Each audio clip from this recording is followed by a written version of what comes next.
Olá pessoal, o Revista começa agora na tela da sua TV. O uso da internet tem sido cada vez mais comum na vida dos brasileiros. Dentro dessa realidade, as compras online têm apontado crescimento. De acordo com pesquisa recente do SPC Brasil, 4 em cada 10 internautas brasileiros já fizeram compras em sites internacionais. Mas quais são os direitos e deveres de quem faz compras online? O assessor jurídico da coordenação do PROCON estadual, Ricardo Amorim, está aqui no estúdio para falar com a gente sobre esse assunto. Ricardo, muito obrigado por estar aqui com a gente no Revista. Eu que agradeço. Como que o PROCON identifica atualmente, Ricardo, que está o cenário de compras pela internet? Nós temos aí um crescimento das compras virtuais, das compras no comércio eletrônico. E junto a esse crescimento, infelizmente, temos também um crescimento das reclamações e insatisfações de consumidores. Mas é um mercado promissor, é um mercado que não tem muito retorno. O consumidor que ainda nunca se arriscou, ele vai se arriscar no comércio virtual, mas ele tem que estar ali preparado e precavido para esse tipo de relação jurídica. Não há como escapar e a precaução é o melhor remédio que ele tem. E será que o consumidor sabe quais direitos que ele tem em compras online? Quais que são esses direitos, Ricardo? Na verdade, não sabe. O consumidor, muitas vezes, ele acaba agindo por um impulso pela compra, um ímpeto por fechar um negócio por uma oferta que ele achou, talvez, a oferta da vida dele, e ele acaba fazendo um negócio sem perceber exatamente qual negócio jurídico ele está fazendo. Então, são os direitos básicos da informação que não são cumpridos, os detalhes totais da oferta que não são repassadas a ele. Então, ele acaba fazendo um negócio meio no escuro, sem saber dos seus direitos. E ele tem uma série de direitos. E, ao mesmo tempo, o site eletrônico, o portal eletrônico, ele tem uma série de obrigações que devem ser cumpridas. Eu costumo dizer, se você conhece os seus direitos, principalmente os relacionados à informação, principalmente os relacionados à possibilidade de cancelamento do contrato no prazo de 7 dias, e você percebe que aquele site, já na sua porta inicial, na sua página inicial, nada cumpre em relação a isso, o que eu estou dizendo? Se um site ele não consegue cumprir o direito de informação, a obrigação de bem informar o consumidor, caso ele tenha algum problema, a probabilidade dele não conseguir uma solução rápida é muito grande. Ricardo, nós vamos dar uma pausa para poder assistir alguns casos de pessoas que tiveram problemas com compras na internet. Eu comprei um produto num site super confiável que eu sempre compro e aí assim demorou o triplo do prazo para entregar o produto.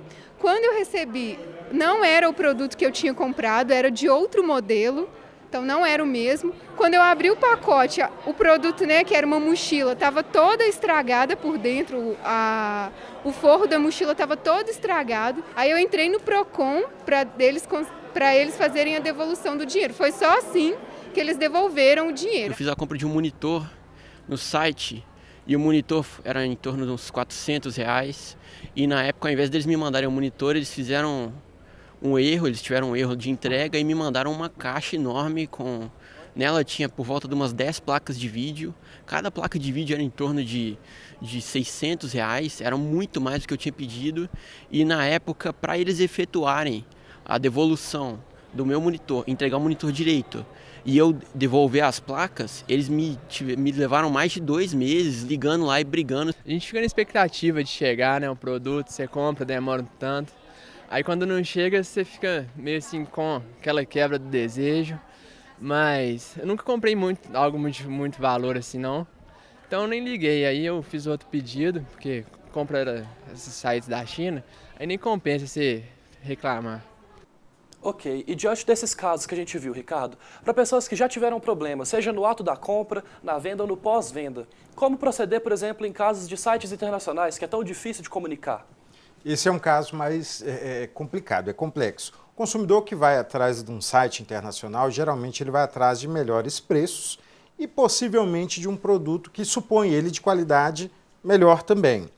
Mas o que tem que ser percebido é que o site internacional ele é um estabelecimento comercial no exterior, às vezes traduzido para o português brasileiro, mas ele está lá fora. O consumidor, quando vai lá, ele está indo num outro território, sobre uma outra jurisdição e efetuando um negócio jurídico. O que eu quero dizer? Não é tão simples como eu estou dizendo, não, mas vai por aí.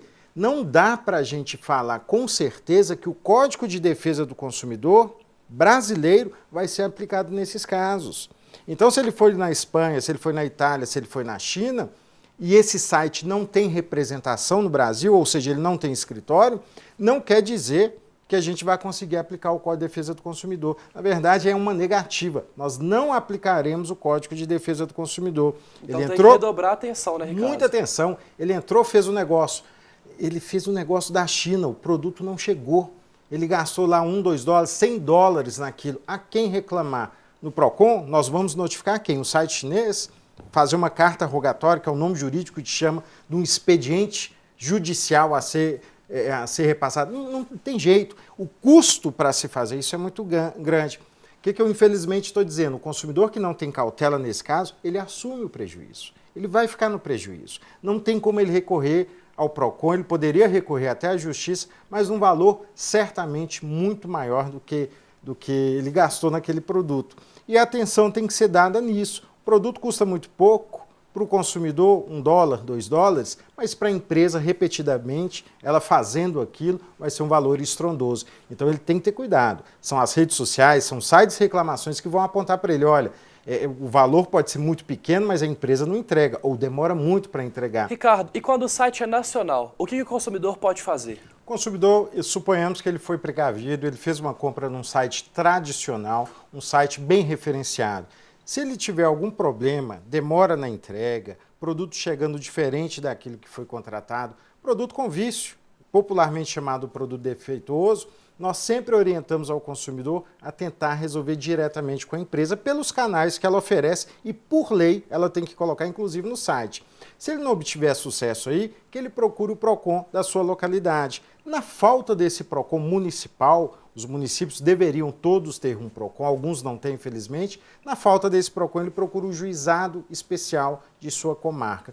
Como nós vimos, a atuação dos órgãos governamentais, apesar de não ser tão célere como um ato de compra na internet, ela é resolutiva. Então ele vai obter ali a sanação do seu problema, o êxito na sua pretensão. Não deixe de procurar o PROCON, não. Deixe a preguiça de lado, o valor é pequeno, mas não pense dessa maneira, não. Que seja R$1, que seja centavos. É direito do consumidor. Ele tem que correr atrás. Lutar por esses direitos, né? Não tenha dúvida. Ricardo, muitíssimo obrigado pela sua participação aqui Eu com que a gente. agradeço, sempre à disposição. A dengue é uma doença que sempre preocupa a população pela facilidade com que é transmitida. Basta uma picada do mosquito Aedes aegypti infectado e, se não for devidamente tratada, pode levar à morte. De acordo com pesquisa recente do Ministério da Saúde, neste semestre houve crescimento de 200% dos casos em relação aos primeiros meses de 2014. Este ano já conta com cerca de 746 mil registros em todo o país. Para a Organização Mundial da Saúde, já estamos diante de uma epidemia. São Paulo é o estado com o maior número de casos, seguido de Goiás e, em terceiro lugar, Minas Gerais. Mais detalhes na reportagem de Maria Helena Bandeira.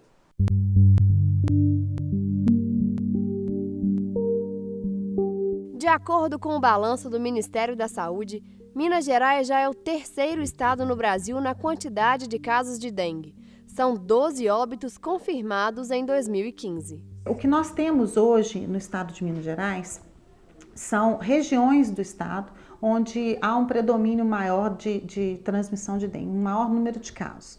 Nós podemos citar dentro dessas regiões a região sul do estado, com alguns municípios, inclusive municípios frios.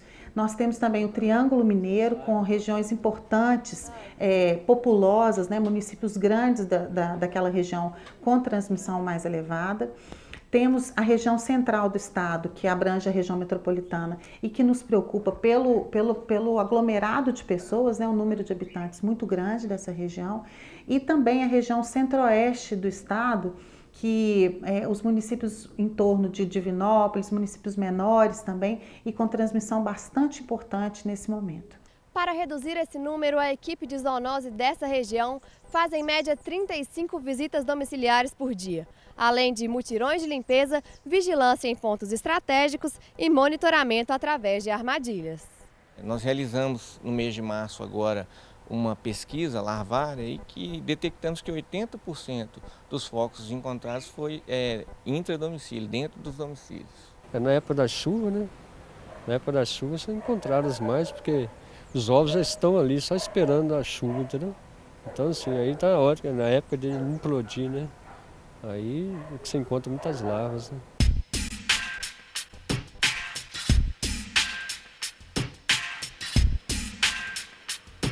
Boa tarde, é da vistoria da dengue? Só dá licença pra gente fazer uma vistoria. Boa tarde, a gente pode entrar com a equipe de vistoria? Licença, viu?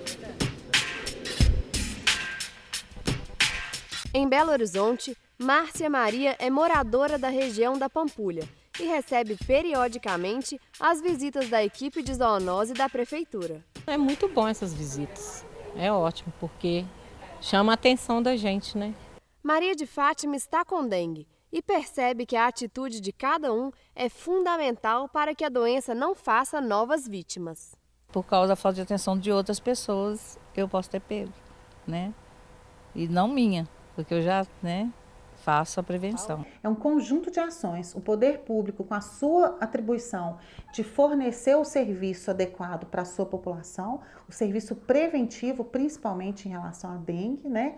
E assistencial, quando for necessário, num caso de transmissão maior. E a população, por sua vez, no intuito de evitar dentro da sua própria residência o acúmulo de depósitos com água.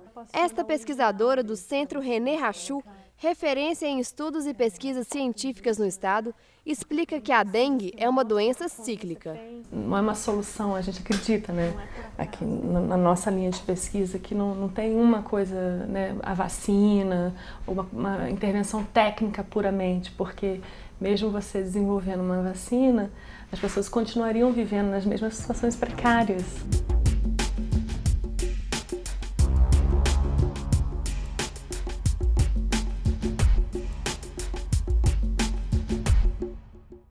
E vale lembrar que nesta época de chuvas não podemos esquecer de colocar o lixo em sacos plásticos, mantendo a lixeira bem fechada, além de não deixar água acumulada em lajes, baldes ou pneus.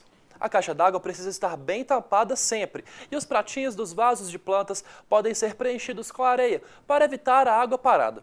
E se você quiser chamar o Serviço de Controle da Zoonose, é só entrar no site pbh.gov.br/SMSA para se informar sobre o telefone específico da sua região. O Revista vai para um rápido intervalo. No próximo bloco, você confere os detalhes da exposição do artista plástico russo Kandinsky em Belo Horizonte e também o tutorial que vai ensinar a reaproveitar lâmpadas na decoração de casa. Não saia daí, até já!